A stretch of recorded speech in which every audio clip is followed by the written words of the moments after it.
پورې نوخار علاقه د منټونو په حساب ته اوس دوبه کې د منټونو په حساب کوم خلک چې پیغوره پراته دي وروره په دې تکل کې چې د ما په کور کې چیلې ده د ما په کور کې ګډه ده په دې انتظار کوم نو هغه د خپل ځان نه ملاسو ځکه چې د اوبه په کم سیستم باندې روان دي دا 100% مرګ دی په سر باندې مرګ ولاړ دی تر اوسه پورې دا کنټرول او دیوال له وجې د پی ټی آی په حکومت کې چې کوم دی دا بند لګېدلی یعنې حالات په نور هم د دې نه زیات خراب شوي خو اوس حالات 100% چې کوم دی خطرات چې تاسو کتلی شئ دا بند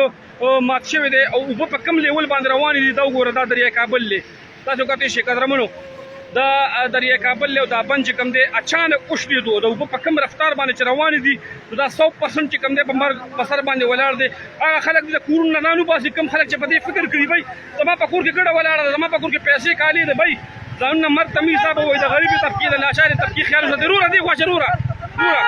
د غریبي د ناچارې طبقې ځان سره ورسره چې کوم دی خیال وساتئ وروره او د کورونو نه سیفټي وکړئ ځانونه وباسئ دا بند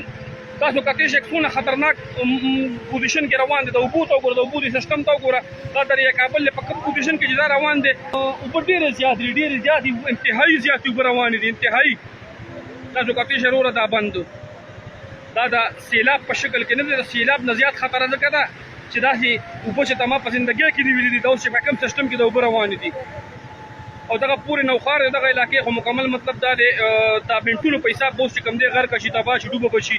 زما خلکو ته میسج دی بھائی د نوخار د پورې نوخار د خلکو ته زما میسج دی نو شعر خلکو ته چې ځانونه کنټرول کوي ځانونه سبا کوي فوراً چې کوم دی ځانونه وباسي فوراً د مال حال په انتظارونو باندې مه کښېنئ ځانونه وباسئ ځانونه سیفټي ځایونو ته وباسئ دغه بند شلېدلی دی تاسو کتلی شئ بند دا بند شلېدلی دی او اوبه چې کوم دی د دریای کابل ټولې اوبه یو په دې بند باندې روانې دي